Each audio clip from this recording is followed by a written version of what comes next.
नमस्कार दोस्तों, एक बार आप सभी का फिर से बहुत बहुत स्वागत है आप सभी के अपने YouTube चैनल डियर गुरुजी पर। सो गाइस, जैसा कि आप सभी को पता है, यहाँ पर डेली बेसिस पर आप सभी के इस टाइम पर जो बीएड एंट्रेंस एग्जाम की जो क्लासेस चलती हैं, तो अगर आप लोग पहली बार जुड़ रहे हैं तो चैनल को सब्सक्राइब कर लीजिएगा और टेलीग्राम ग्रुप पर नहीं जुड़े हैं जुड़ जाए, इंस्टाग्राम पर फॉलो कर लीजिए। हमारा जो ऑफिशियल ऐप है डियर गुरुजी, इसको जो है डाउनलोड करना बिल्कुल भी ना भूलिएगा।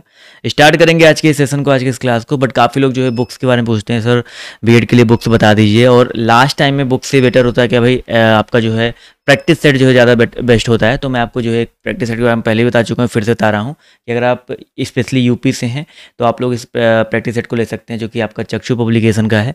और ये जो आपका प्रैक्टिस सेट है, यहाँ पर आपको 15 प्रैक्टिस सेट के साथ साथ 5 जो सॉल्व पेपर यानी कि प्रीवियस ईयर के 2017 से लेकर 2021 तक ये आपको यहाँ पर देखने को मिल जाएंगे। 3900 प्लस जो आपको यहाँ पर बहुकल्पीय पेपर्स इसमें देखने को मिल जाएंगे। इसके बात करते हैं कुछ, आपको मैं पेजेस दिखा देता हूँ जिससे आपको एक आइडिया लग जाए। जब भी आप कोई बुक लेने जाओ तो आपको आइडिया लग जाए कि भाई आपको बुक कौन सी लेनी है।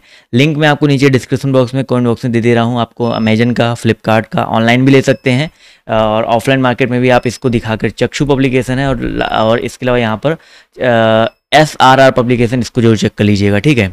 इसके बाद साथियों, अगर हम बात करते हैं यहाँ पर इसके पहले पेज की बात करें तो यहाँ पर देखिए पहले पेज में इसका पूरा विषय सूची दिया गया है, 15 सेट और आपके 5 सॉल्वियर पेपर। और यहाँ पर जब भी आप कोई सेट हल करोगे, ठीक है, चाहे सॉल्वियर पेपर, चाहे आप प्रीवियस ईयर हल करते हो या कोई भी हल करते हो, तो यहाँ पर देखिए आपको क्वेश्चन दिए गए हैं। इसके अलावा इसका जो व्याख्या के साथ जो है, इसका उत्तर जो है आपको व्याख्या के साथ जो है देखने को मिल जाएगा, ठीक है। तो अगर आपको इस बुक को परचेज करना है तो आज ही जो है क्योंकि अब टाइम आपके पास बहुत कम बचा है, तो आज ही जो है जाकर इसको परचेज करिए, क्योंकि नीचे लिंक दिया है। ऑनलाइन कर दोगे तो भी आपका एक दिन में आ जाएगा आपके लोकेशन के हिसाब से, या ऑफलाइन में आपको बता ही दिया है किस तरीके से आप इसको जो है देख सकते हैं। तो चलिए इसकी और चक्षु पब्लिकेशन कुछ और भी जो है बुक्स हैं, मैं आपको लास्ट में एक बार दिखा देता हूं। जो आप बुक्स, अगर आप किसी और एग्जाम की तैयारी कर रहे हैं टीचिंग से रिलेटेड, तो आप लोग इन बुक्स को जाकर जो है मार्केट में ले सकते हैं, ठीक। तो चलिए स्टार्ट करते हैं आज के सेशन को, आज की इस क्लास को, और बढ़ते हैं आज की क्लास की तरफ। आज का पहला क्वेश्चन देखिए आपके सामने यहाँ पर ये रहा। देखिए क्या कह रहा है भाई, वोल्ट मीटर हमेशा विद्युत परिपथ के किस क्रम में लगाया जाता है। अगर हम भाई बात करते हैं वोल्ट मीटर के बारे में, तो वोल्ट मीटर हमेशा याद रखिएगा साथियों, किस क्रम में लगाया जाता है, समानांतर क्रम में, ठीक है। इंपॉर्टेंट क्वेश्चन है, इसको नोट डाउन कर लीजिएगा। वोल्ट मीटर जो होता है भाई, हमेशा विद्युत परिपथ में समानांतर क्रम में लगाया जाता है। वोल्ट मीटर का प्रयोग जो है दो परिपथों के बीच विभवांतर को मापने में, किसके मापने में भाई, विभवांतर को मापने में जो है किया जाता है। ये पॉइंट जो है याद रखेंगे। एक आदर्श वोल्ट मीटर का जो प्रतिरोध होता है वो अनंत होना चाहिए, ठीक है, ये चीज़ याद रखिएगा। तो बी ऑप्शन यहाँ पर जो करेक्ट हो जाएगा। विद्युत धारा मापने के लिए अमीटर का प्रयोग करते हैं, जैसे एम्पियर होता है। अमीटर जो होता है हमेशा विद्युत परिपथ में श्रेणी क्रम में, वोल्ट मीटर समांतर क्रम में, अमीटर जो होता है भाई याद रखिएगा, अमीटर जो है साथियों आपका श्रेणी क्रम में होता है। तो ये चीज़ दिमाग में रखिएगा। अगला क्वेश्चन है, भारत में सबसे अधिक कोयला का भंडार कहाँ पे भाई। भारत में सबसे अधिक कोयले का जो भंडार है आपका कहाँ पे है, तो भारत में सबसे अधिक जो कोयला का भंडार है झारखंड और उड़ीसा, ठीक है, झारखंड में है, उड़ीसा में है, तो पॉइंट याद रखिएगा, ठीक है। इसके अलावा धनबाद की बात करते हैं, झारखंड की बात करते हैं, यहाँ भी कोयले की खान है झारखंड में जो आपका पड़ता है धनबाद, गिरिडीह, सिंहभूम, ठीक है।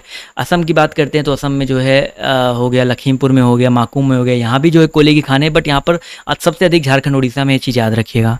इसके अलावा भाई पश्चिम बंगाल में भी जो है रानीगंज, आसनसोल, यहाँ पर जो है पाया जाता है और कोयले की खान।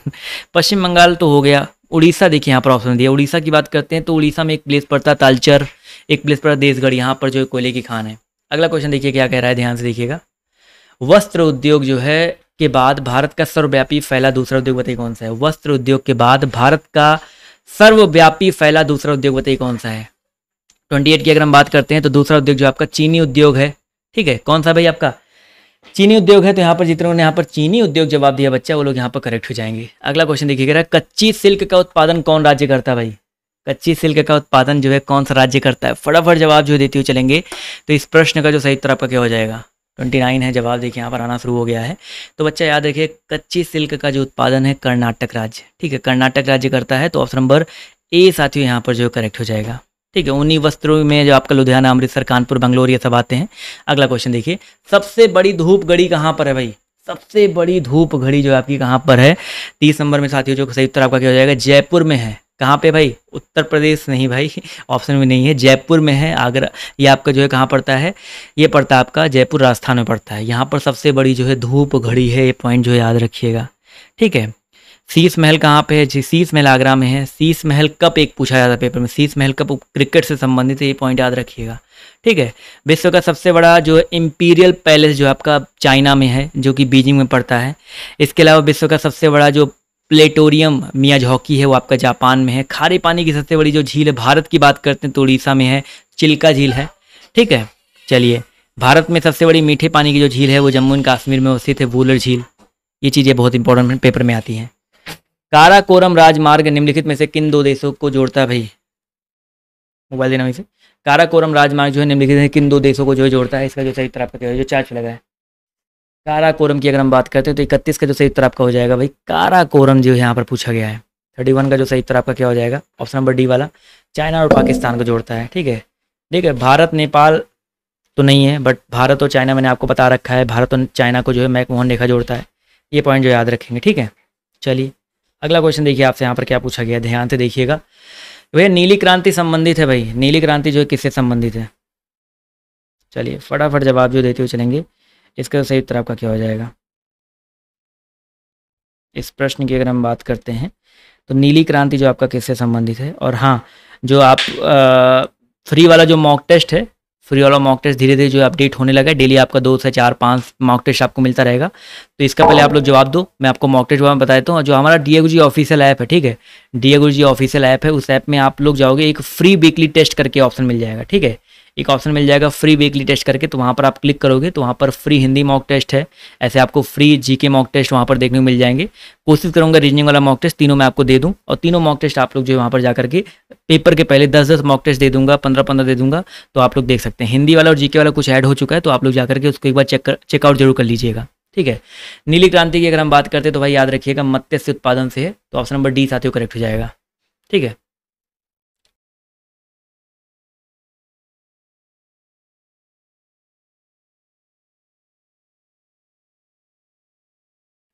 अगला क्वेश्चन देखिए आपसे कह रहा है, ध्यान देखिएगा। निम्नलिखित में से कौन सा अप्रत्यक्ष कर का एक उदाहरण नहीं है भाई? Which of the following is not an example of indirect tax? अप्रत्यक्ष कर का एक उदाहरण कौन सा नहीं है? क्वेश्चन नंबर 33 का जो सही उत्तर आपका क्या हो जाएगा? 33 की बात करते हैं तो यहाँ पर व्यय कर, व्यय कर की अगर हम बात करते हैं बच्चा, तो ये आपका अप्रत्यक्ष कर का एक उदाहरण जो है आपका नहीं है, तो ऑप्शन नंबर डी साथियों यहाँ पर जो करेक्ट हो जाएगा। प्रत्यक्ष कर में देखो आयकर आता है, मैं आपको बताता हूँ।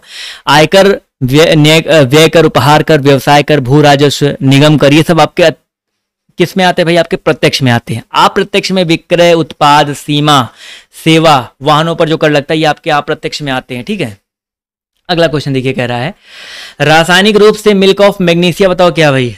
रासायनिक रूप से what is milk of magnesia? इसका जो सही उत्तर आपका क्या हो जाएगा? सभी लोग बताते हुए चलेंगे इस प्रश्न का जो सही उत्तर आपका क्या हो सकता है। देखते हैं कितने लोग यहाँ पर जो है सही जवाब देते हैं भाई।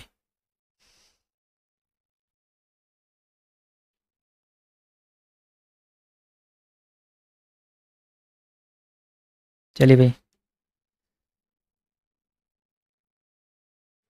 आवाज आ रही? देखिए क्वेश्चन नंबर 34 की बात करते हैं। मिल्क ऑफ मैग्नीशिया का उपयोग जो पेट की जो अम्लीयता होता है उसको दूर करने में किया जाता है। मिल्क ऑफ मैग्नीशिया जो है आपका क्या होता है बेसिकली, अगर हम बात करते हैं तो ये जो आपका होता है मैग्नीशियम हाइड्रोक्साइड। ठीक है, मैग्नीशियम हाइड्रोक्साइड जितने जवाब दिए हैं वो लोग यहाँ पर बिल्कुल करेक्ट हो जाएंगे। अगला क्वेश्चन देखिए आपसे यहाँ पर क्या पूछा गया, ध्यान से देखिएगा। मदर टेरेसा ने भारत में मिशनरीज ऑफ चैरिटी नाम की संस्था जो आपकी कब स्थापित की? 35 से लोग बताते हुए चलेगा। मदर टेरेसा ने भारत में मिशनरीज ऑफ चैरिटी नाम की जो अपनी संस्था है कब स्थापित करी? तो 35 को जो सही उत्तर आपका हो जाएगा भाई 1949 में। कब किया भाई? 1949 में किया था, तो ऑप्शन नंबर सी साथियों यहाँ पर जो है करेक्ट हो जाएगा। उत्तर प्रदेश का फिरोजाबाद नगर किसके लिए फेमस है भाई? उत्तर प्रदेश का जो फिरोजाबाद नगर है किसके लिए फेमस है? सभी लोग फटाफट जवाब जो देते हुए चलेंगे। फिरोजाबाद नगर की अगर हम बात करते हैं बच्चा, तो याद रखिए कांच के उद्योग के लिए। ठीक है भैया, याद रखिएगा कांच के उद्योग के लिए आपका ये फेमस है, तो ऑप्शन नंबर साथियों बी वाला यहाँ पर जो दिया गया करेक्ट हो जाएगा। ठीक है, चलिए चमड़ा उद्योग के लिए आपका फेमस है कानपुर।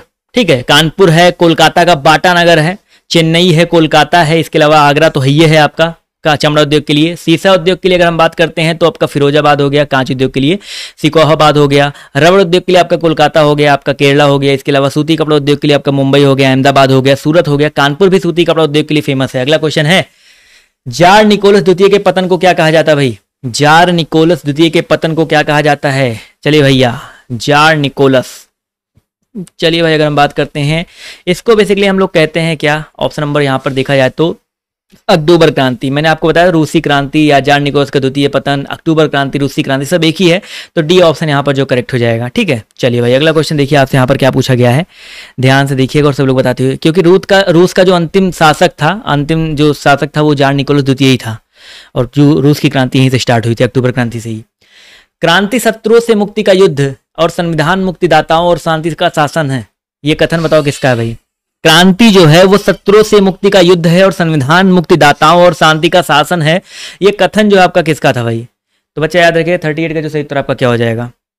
एक मिनट सभी लोग जवाब जो देते हुए चलेंगे। तो ये कथन जो है आपका किसका हो जाएगा, कुछ लोग नेपोलियन, यहाँ पर देखो डेनेट जवाब दिया है, रोबर्सपियरे है, तो इसका जो सही उत्तर आपका हो जाएगा डेटन, माफ कीजिएगा डेटन साथियों यहाँ पर जो करेक्ट हो जाएगा। ठीक है, चलिए बढ़ते हैं अगले क्वेश्चन पर, क्या कह रहा है ध्यान से देखिएगा। चलिए इसका जवाब देखिए क्या हो जाएगा। निम्नलिखित में से किस शासक ने 5 दुर्गों की एक श्रृंखला बनाई जिसे मानकोट का दुर्ग कहा जाता है। भाई मानकोट का दुर्ग यहाँ पर किसने बनवाया था, तो याद रखिएगा इस्लाम शाह सूर। आज के क्वेश्चन कुछ नए हैं यहाँ पर देखने को मिल रहा होगा, याद रखिएगा भाई यहाँ पर इस्लाम शाह सूर जो कर। सिकंदर लोदी की बात करते देखो सबको पता है 1504 ईस्वी में जो है ये आगरा शहर की स्थापना जो है सिकंदर लोदी ने किया था। ठीक है, ये चीज़ याद रखिएगा।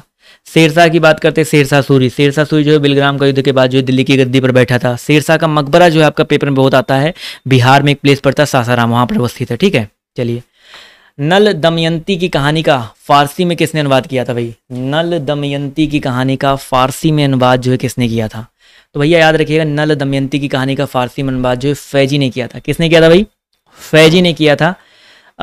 इसके अलावा अगर हम बात करते हैं कई देखो जो इंपॉर्टेंट उसको याद रखो, रामायण पेपर में आता है, महाभारत आपके पेपर में आता है, तो इन सब का अनुवाद जो है फारसी में किसने किया था।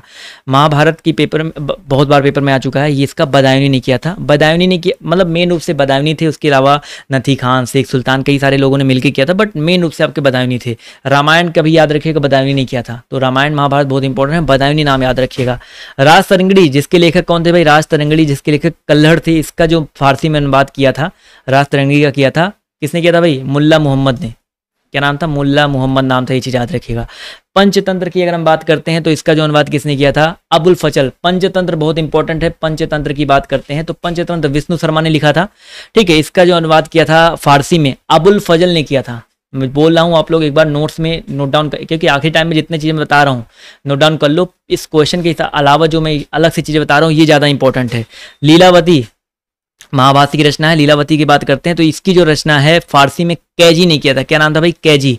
तो कोई भी एक रचना आपके पेपर में बन सकता है, तो ये चीज़ याद रखिएगा फारसी अनुवाद। उसके अलावा नॉर्मल आपका जो हिंदी में किसने या संस्कृत में किसने मूल रूप से किसने लिखा है तो मैंने आपको पढ़ाया है भाई। रामायण की बात करते हैं वाल्मीकि ने लिखा है, और उसको रामचरितमानस इसका अनुवाद जो है बेसिकली अवधी भाषा में किसने किया था, तुलसीदास ने किया था। ये सब चीज़ आपको पता ही है। अगला क्वेश्चन है लाल किला की मोती मस्जिद का निर्माण किसने किया था भाई। देखो एक मोती मस्जिद जो है लाल किला परिसर में अवस्थित है, इसका निर्माण जो है किसने किया था, तो दिल्ली के जो लाल किला की मोती मस्जिद की बात करते हैं इसका निर्माण औरंगजेब ने किया था।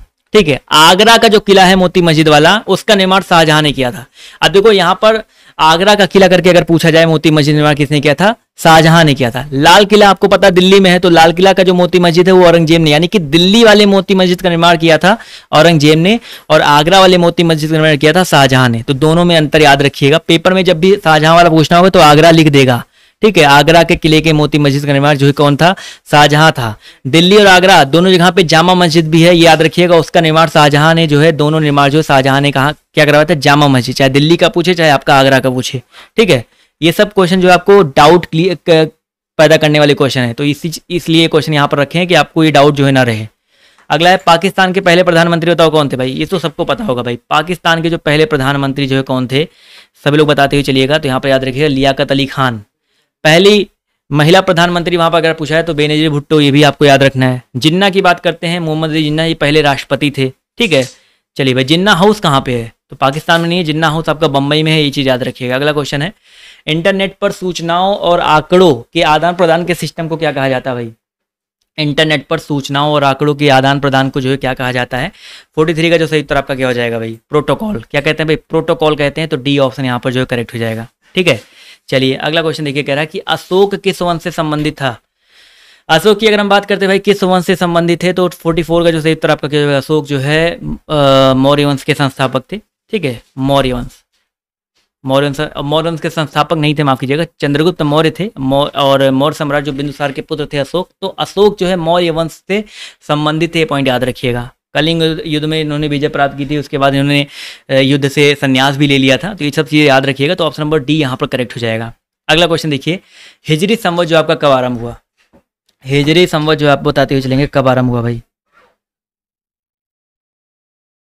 इसका जो सही उत्तर आपका क्या हो सकता है भाई?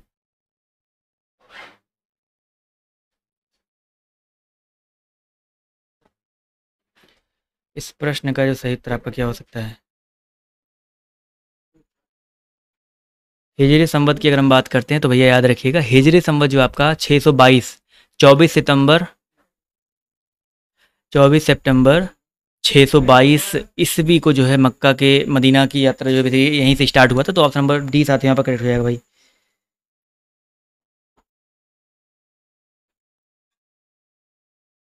अगला क्वेश्चन देखिए आपसे यहाँ पर क्या कह रहा है, ध्यान से देखिएगा।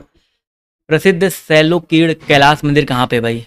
सैलोकीड़ कैलाश मंदिर जो आपका कहाँ पे, सब लोग बताते हुए चलेंगे। 46 का जो सही उत्तर आपका क्या हो जाएगा? कैलाश मंदिर की अगर हम बात करते हैं, जो सैलोल कीड़ की बात कर रहा है, तो याद रखिएगा भाई डी ऑप्शन एलोरा। ठीक, एलोरा महाराष्ट्र में पड़ता है। निर्माण किसने करवाया था? राष्ट्रकूट शासक कृष्ण प्रथम के काल में हुआ था।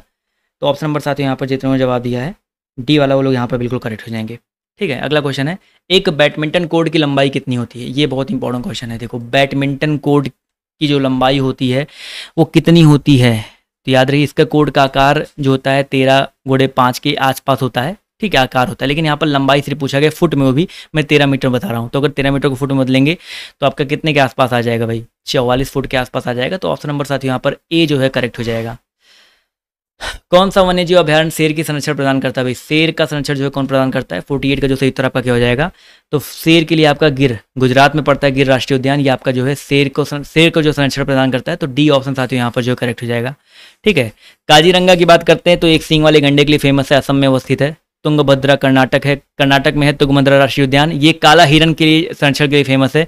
दुधवा राष्ट्रीय उद्यान जो आपका उत्तर प्रदेश में, ये नील गाय के लिए, सांभर के लिए जो आपका फेमस है, मतलब उसके संरक्षण के लिए फेमस है। गिर की बात करते हैं तो आपका गुजरात के लिए, मैंने गुजरात में है, और शेर के लिए फेमस है, तो मैंने आपको बता ही दिया है। ठीक है, काजीरंगा आपका असम में है, तो बता ही दिया है। अगला क्वेश्चन है, कीट निम्नलिखित में से किससे संबंधित है? कीट जो है आपका किससे संबंधित है? तो बच्चे याद रखिए, कीट जो है आपका आर्थ्रोपोडा से। किससे भाई? आर्थ्रोपोडा संबंधित है। तो बी ऑप्शन यहाँ पर जो है करेक्ट हो जाएगा। ठीक है, चलिए अगला क्वेश्चन है, संयुक्त राष्ट्र संघ का महासचिव जो हवाई दुर्घटना में मारा गया था भाई? संयुक्त राष्ट्र संघ का महासचिव जो हवाई दुर्घटना में मारा गया था, क्या नाम था भाई? 50 का जो सही उत्तर आपका क्या हो जाएगा भाई? संयुक्त राष्ट्र संघ का महासचिव पूछा गया जो हवाई दुर्घटना में मारा गया था। यहाँ पर देखा जाए तो यूथॉन्ट है, ट्रिगवेली है, बुतरस घाली है, कोई नहीं भाई, यहाँ पर कोई ऑप्शन याद रखिएगा भाई। यूथॉन्ट की बात करते हैं तो ये जो है नहीं, ट्रिगवेली की बात करते हैं ये भी नहीं है। ठीक है, 1961 में अफ्रीका हवाई दुर्घटना में जो एक डैग हैमर करके थे, उनकी मृत्यु हुई थी, तो उनके मान सकते हैं अगर पेपर में आ जाता, डैग हैमर याद रखिएगा। ठीक है, तो डी ऑप्शन यहाँ पर जो करेक्ट हो जाएगा। तो ये रहे साथियों आज के कुछ इंपॉर्टेंट क्वेश्चन। तो मिलते हैं आप सभी से अब अगली क्लास में। ठीक है, तो अभी के लिए बाय, टेक केयर, जय हिंद जय भारत। तो ऑफिशियल ऐप डाउनलोड कर लीजिएगा, मॉक टेस्ट फ्री वाले मैंने आपको वहाँ प्रोवाइड कर दिए हैं, तो आप लोग जाकर के मॉक टेस्ट दे सकते हैं, देख सकते हैं। ठीक है, धन्यवाद आप सभी का इस सेशन में जुड़ने के लिए।